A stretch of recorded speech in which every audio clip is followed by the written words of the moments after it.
Bonjour Bruxelles, une dose d'humour.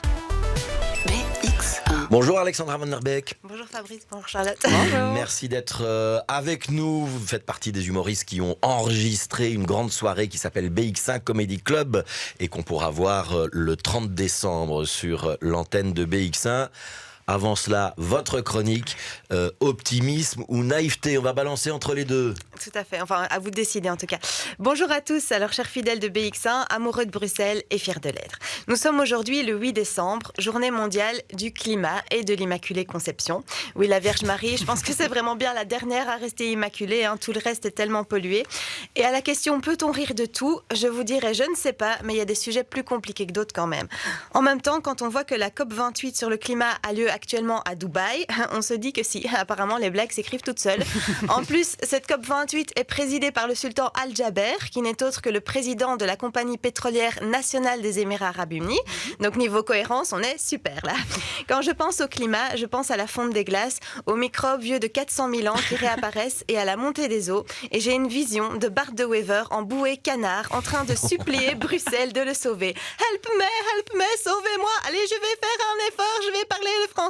Oui, je ne sais pas pourquoi, mais dans mon esprit, la montée des eaux s'arrête un peu avant Bruxelles et Bart de Wever s'exprime comme une Miss Belgique qui panique.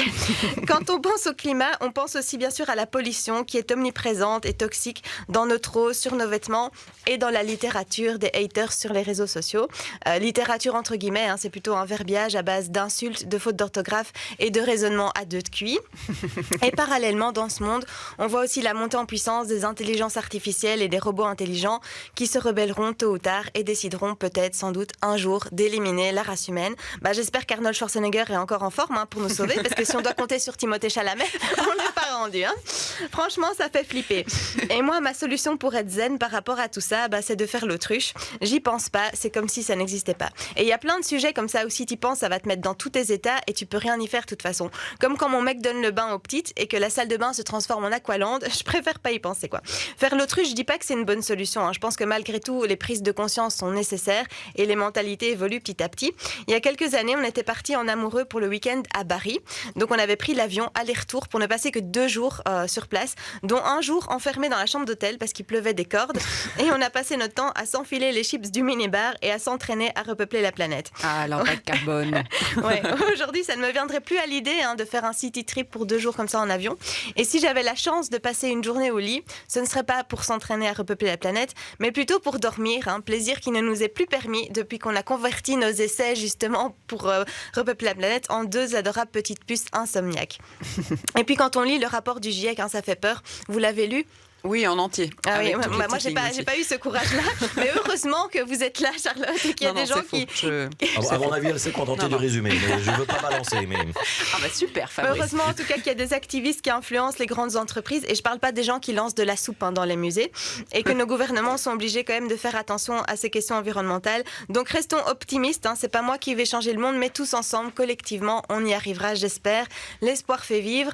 En attendant, continuez à nous suivre sur BX1. C'est important. Merci beaucoup et à très vite. C'était Alexandra Van Der Beek. Est-ce qu'on a choisi entre optimisme ou naïveté, Charlotte Maréchal ? Moi, je suis très optimiste comme personne, donc je reste dans l'optimisme.